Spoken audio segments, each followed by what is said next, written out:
Assalamu alaikum. My name is Firas Hamdan. I was born and raised in Massachusetts. My mother is a Southern Baptist Protestant Christian, also born and raised in Massachusetts. My father is Lebanese, from the South. He's Shia Muslim. I grew up mostly around my mother. I grew up Christian, going to church on Sundays, celebrating Christmas, Easter, all of these things.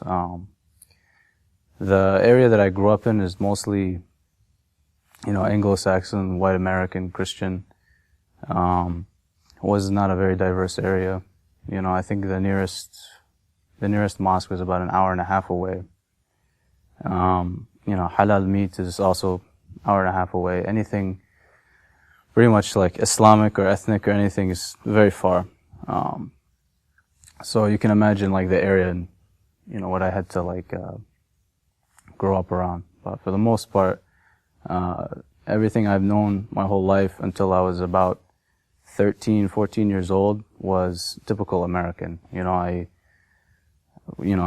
ate pork, I did all those things. I didn't know it was wrong. My father, he's, Muslim, but wasn't, as practicing as he could have been. So for the most part, my knowledge about Islam was pretty much, all I knew was you don't drink and, they believe that there's one God and Muhammad is their prophet. Other than that, I had not much more knowledge about Islam. So you could say for the most part I was raised as a typical white American, not knowing much about being Arab or being Muslim. All my life I did have this sense of belonging to a higher power. I always believed that there was a God. Even while I was going to church and while I was, I guess you could say Christian, I always had this uncertainty of, when I was practicing Christianity because of the, Holy Trinity, Jesus, the Son of God, all of these things. I was just told to believe it. My mom would always tell me about it, and everybody I grew up around, it was a very common thing. But all I know is that from a young age, I always knew that there had to have been a God, and that he'd have to have at least a universal message for everybody to live by. And I wasn't obviously as a young kid, I wasn't exactly sure of what that was. I had a lot of questions. That arose during, when I was young, going to church and stuff like that. But I didn't have anybody that would satisfy those answers. My mother, she was a very devout Christian, and she still is. But she's by no means a scholar, obviously. So, I definitely always had this, belief in a God, my whole life. I first heard about Islam when I was, around, I'd say 11 or 12 years old. This was during the time when, 9/11 happened. The reason I heard about it obviously is because during school time, everyone's talking about it, all this, Muslims are terrorists and stuff like that. And, when I was growing up, kids, they didn't know that I was, Arab. They just thought, I had a weird name. They just thought okay, he's got dark hair, dark eyes. He could be Italian or Mexican or something. They didn't know what I was, so, but they did know that my dad was foreign or something, and I guess somewhere along the lines they found out that my father is Muslim. And they used to say a lot of things oh, your father is the reason for this, his people, etc., etc. And, I was 11, 12 years old at this time, and I didn't know how to defend my own father, because I didn't know much about Islam. I knew not even the bare essentials of Islam. Very few things. So, I was actually afraid, because I was is this what my dad, what my relatives are like, da da da. I was it can't be true. So I used to, I'd go to my dad, I ask him some questions. My dad, he just gave me very broad, basic questions. I kept asking him very specific things. And again, he wasn't able to really answer a lot of the questions I had. So I had really no other choice than to go to the library, to go online. I searched anything I could, all these lecturers on YouTube, and that's basically when I started researching into Islam, and once I watched one video, it got me hungrier for another one and another one and another one, and it came to a point where my father, he actually caught me at nighttime, at like 2, 3 in the morning on a school night, and I was downstairs, and back then we only had one computer in our house, and I was on that at like 3, 4 in the morning, just watching lectures of, Ahmed Didat debating Christians, like, about how Jesus doesn't say in the Bible that I'm the Son of God and any of this stuff. So I would say from like 12 years old, that's when I started like researching. And it took me about, I'd say 2, 3 years of, watching lectures and reading so many books to finally convert to Islam. And at that point, it took a lot out of me. It was very hard for me to let go of that belief that Jesus is the Son of God, because ever since I was a kid, that's all I've ever been taught. If you don't accept him, you're going to go to hell because of this. And it wasn't like a very quick thing. It wasn't like, like I heard one verse and I was like, that's it. Or I heard one thing and that was it. It took a lot of convincing, because obviously I had my own bias. I heard many things about what Islam says, this and that, and I had to satisfy it. So it was around like 12 years old, I'd say. That's when I started. The need to search and to figure out what exactly Islam was, I think it was more of like a way of trying to justify, like, my father is a good person, because a lot of people at that time were saying, this and that about Islam, terrorists, they abuse women, they're chauvinistic, all kinds of stuff like this. So, and I know my father is not like that, obviously. So I just wanted to kind of like, feel good about myself and know that that's not the case. But what I found was much more. I found truth in it. I found things that made much more sense than what I was already believing, going to church and stuff like that. They brought up a lot of questions that I couldn't argue, and it basically just opened my mind. I always wondered why, we're supposed to be a monotheistic religion, Christianity, yet we have 3 gods. You can pray to God or Jesus or the Holy Spirit. I never really understood how is that, one God. That's one of the things that really attracted to me, Islam. Islam, it's very simple. One God, one prophet, and that's really what attracted me the most to it. At that time, because, I had no, friends, no relatives, no Muslim contacts at all. When I went online, most of what I seen, most of the websites I found, lecturers I found, were Sunni websites or Sunni speakers. So at that time, that's what I believed in, and for the most part, I was more concerned with the oneness of God. I wasn't really going into, the history so much about Islam. I was mostly concerned with, what do they say about God? What is God like? Does God look like a person? Does he have blonde hair and blue eyes? Can you see what God looks like? All of these things. Those, I think, were the points that I really looked for. The books I looked for were about that. The lectures I looked for were about this kind of thing. So I would say for about, from 12, 13 years old until 18, that whole time, I was a practicing Sunni Muslim. I looked up online how to pray like a Sunni, all of these things. I practiced exactly like a Sunni. So during the period between I was 12 to 18 years old, this whole time, I was very serious. At that time, I went to school, I played sports and stuff like that.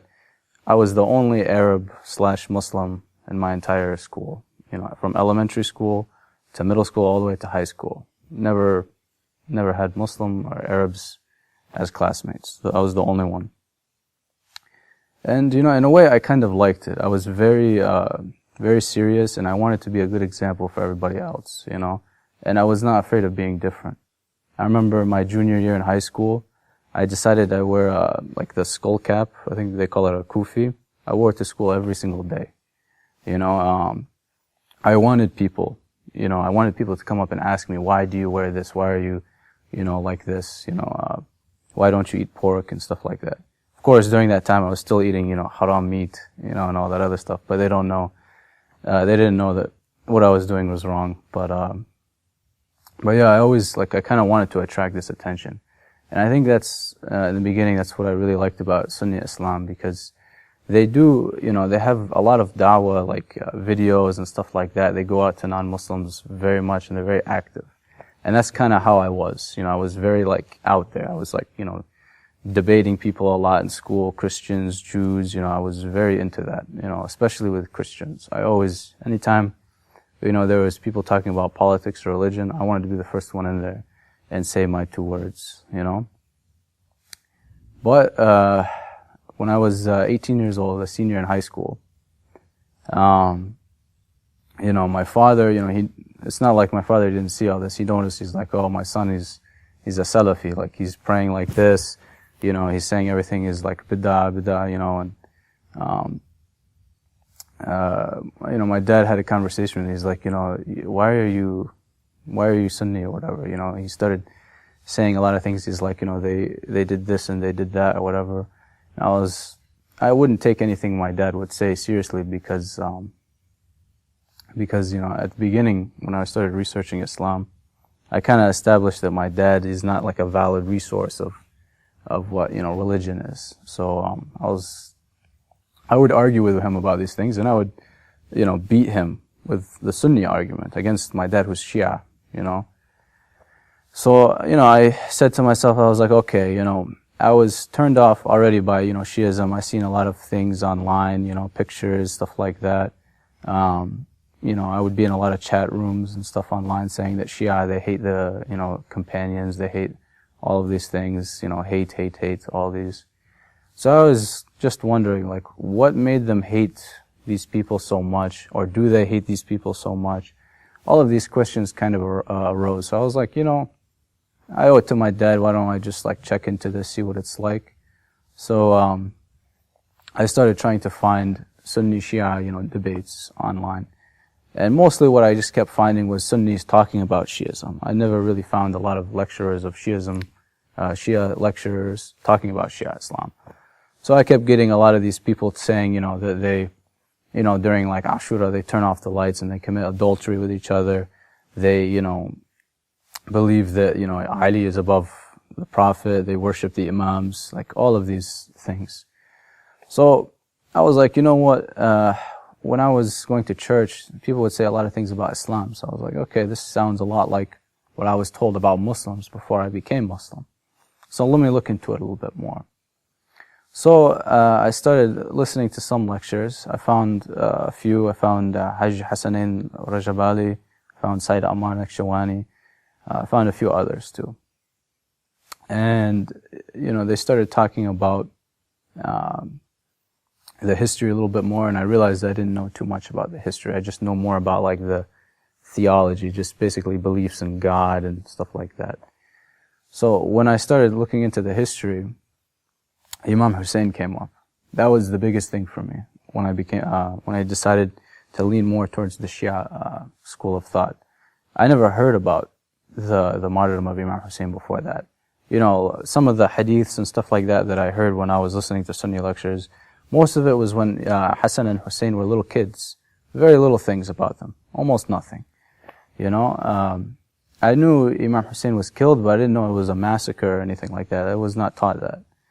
So the first thing that I seen about Imam Hussein when I heard about the massacre, that made me really doubt everything that I ever learned, when all these books that I read, all the lectures I heard. I used to listen to Khalid Yassin, I used to listen to Hamza Yusuf, Ahmed Didat, Yusuf Estes, all these guys, all these Sunni lecturers. Never once did I hear anything about Imam Hussein and Karbala and how he was sacrificed. So once I heard about that made me dive into the world of Shiism. So when I first decided that, Shiaism is for me, and that I accepted the path of Ahlul Bayt, was a little bit after learning about the tragedy of Karbala, and then after that I started looking more into Imam Ali and his life and what actually happened.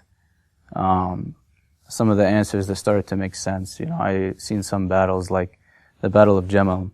I'd see Ali radiallahu anhu fights against Aisha radiallahu anha. And at first I didn't say, think anything of it. But then I was thinking, how can, thousands of Muslims die in this battle and there's not one right or wrong side? If I was there, one question that I was asked before, by a Muslim, when I was online researching a lot, he asked me, he said, if you're a Christian, right, you believe that Jesus, has to be sacrificed for you to be saved. He said, if you were there during the time of Jesus being sacrificed, would you try and save him? Or what side would you be on? Because if you save him, then he's not dying for your sins. So, who do you accept as God? And it's kind of like a situation that basically shows all the imperfections in it. In Sunni Islam, if you were there during the time in the Battle of Jamal, with Ali on one side and Aisha on the other, you have to choose. There's a right or a wrong side. And that made me think about many other things. There's a lot of other battles, obviously Battle of Safin, the Prophet said, Ammar ibn Yasir, he'll die shaheed on the right side. Who killed Ammar ibn Yasir? Ammar ibn Yasir was killed by Muawiyah. So a lot of these things, it just kept adding up, and I didn't know any of these things. I know I know about, Abu Bakr, Umar, Uthman, a lot of their good deeds, while I was Sunni. But I never heard any of these other very controversial things. And once I started seeing that, it was like an onion. It just kept peeling and peeling and peeling, and it kept smelling worse.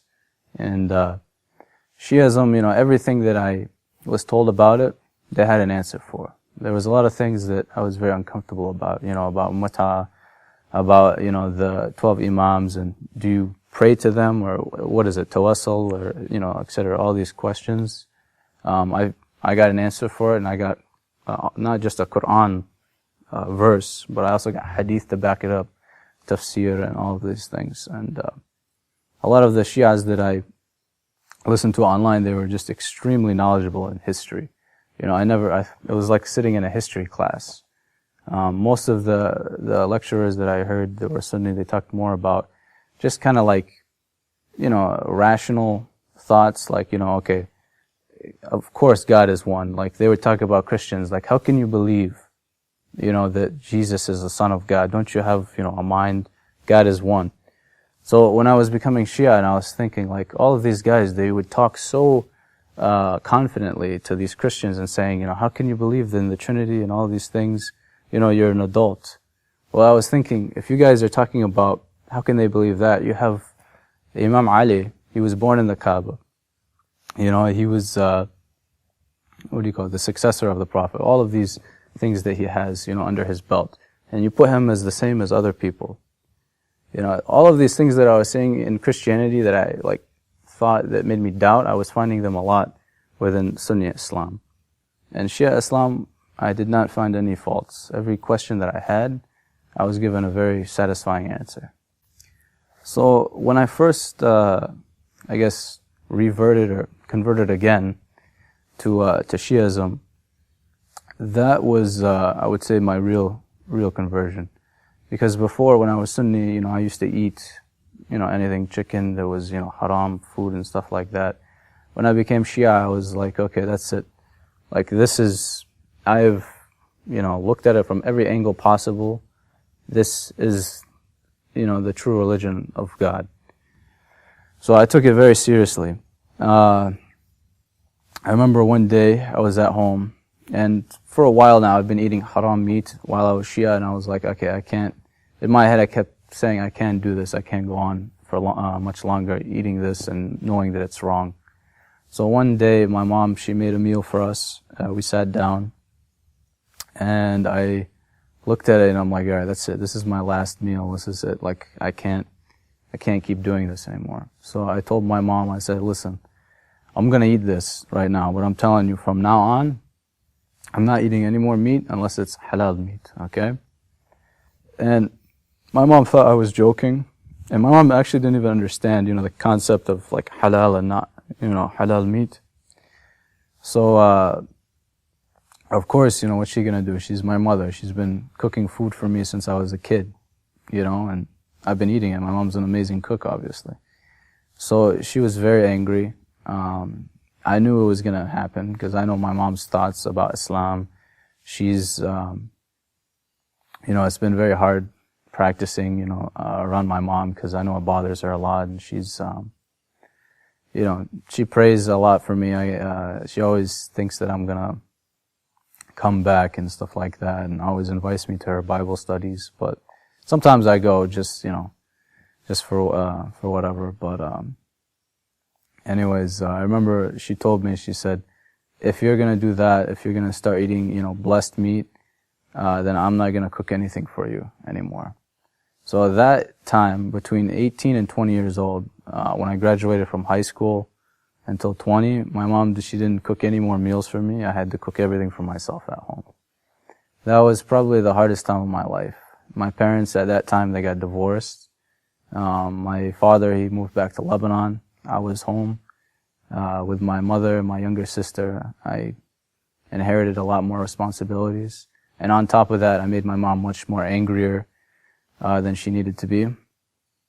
So at that time, it was very tough for me. And some of the friends that I made at the Sunday mosque that I used to go to, I didn't tell them right away. I kind of just didn't really say anything. I would bring up certain Shia beliefs, subtly. I kind of was using taqiyya in a way. I would bring up issues like, do you think the Prophet would never make a mistake? Or, come on, Imam Ali, I really think that he deserves a higher status than what he has, stuff like that.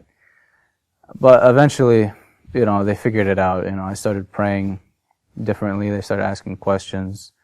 Some of my friends, they were Maliki, so they prayed with their hands down, so they didn't really get right away that I was Shia. They just seen that I was starting to pray a little differently.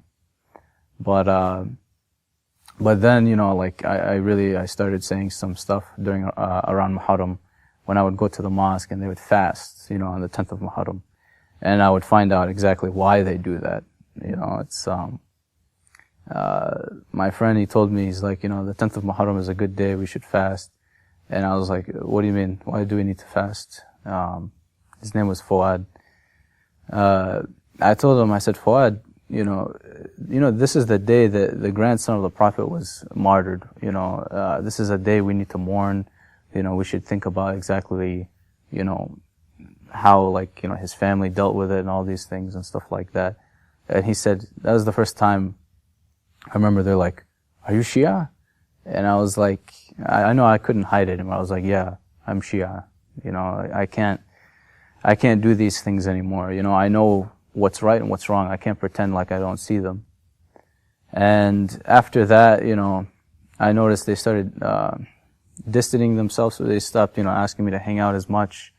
I remember one time after a few months, they asked me to come to their house. It was like a big group of friends. They invited me down into their basement where we used to hang out. And, they were very serious, very, very serious. They're usually always joking around, stuff like that, but they were all very serious. And at this time, they were all they grew their beards very long, and they were wearing dish dashes all the time. I noticed a big difference within a few months, period. They sat down, they told me, they're like, Firas, listen, you're our friend, and, you can't be Shia. We care about you, we don't want you to go to hell. You can't be Shia. They're like, what's the deal? Why are you Shia? Just because your father is Shia, you don't have to be Shia. First thing I told him was, I'm not Shia because my father's Shia. I was Sunni before, so obviously I'm not Shia now just because my father told me to. If he told me to be Shia, I would have been Shia a long time ago if I wanted to believe it from him. So they started asking questions. I would give them, a lot of things that, I was saying, ways of doing wudu and stuff like that. Hadiths of, Abu Hanifa and Imam Jafar as-Sadiq alayhi salam. But everything that they said, they're like, no, this is not true and this is not true. Anytime I'd ask them, okay, can you give me, an argument for this from the Quran, from a hadith, anything like that? They just say, no, like you guys, you have made up, like hadiths, they're not, strong. Even they would say you have a different Quran. I told them, well, okay, if we have a different Quran, okay, you have a Quran over there, let's take your Quran and let's see, how it goes. So, obviously that didn't get anywhere. I didn't hang out with, my Sunni friends as much. So I started trying to look for Shias within my area. By within my area, I mean like, they lived at least an hour and a half away. Because where I live, there's nothing. There's no Shia, there's no Muslims, let alone anything, ethnic at all. So I started looking like on Facebook, anything for like Shia groups within Massachusetts, I found a couple that lived in a nearby city, and I sent them a message. I said, hey, is there any like Shia mosque around here? Is there any Shia like scholars, sheikhs, something like that? And, alhamdulillah, he got me connected with some brothers, and, I was able to go to an actual majlis for Imam Hussein. I remember the first majlis I ever went to during Ashura, it was the night of Abbas. And I didn't know at all what was being said. It was all in Arabic. Matter of fact, it wasn't even a lecturer.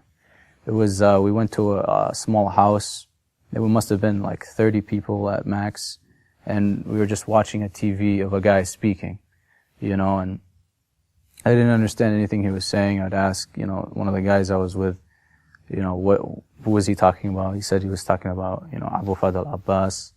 And he was, explaining to me more detail in the story. And I remember that day was like very strong for me. I was like, I remember from that day I was like, that's it, I'm gonna find an area where there's Shia and I have to be there, because not only I'm very isolated from Muslims in general, but like being around Shia, there's nobody I know. So, when I was 20 years old, I transferred to a college that was, in Boston, closer to the inner city. And there was, a Shia center there that was a little bit bigger. I went there. And, that's when I learned a lot more. I would read much more books, Peshawar Nights, Najl al-Balagha, of course. A lot of books by Imam Zain al-Abidin. That was, I'd say the biggest, point when I was Shia was the first night that I went to a majlis, for for Abu Fadl Abbas.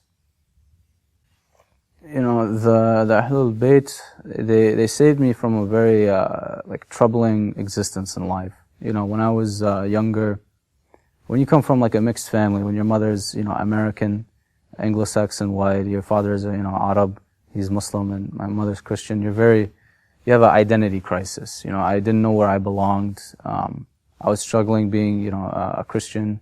I didn't know like if, Muslim is the right faith and stuff like that. But once I got satisfied with, the path of Ahlul Bayt, they saved me from a lot of things. Most of my family, they're not, Muslim, and I see their lifestyles are much different than mine. Everybody I grew up around are not Muslim.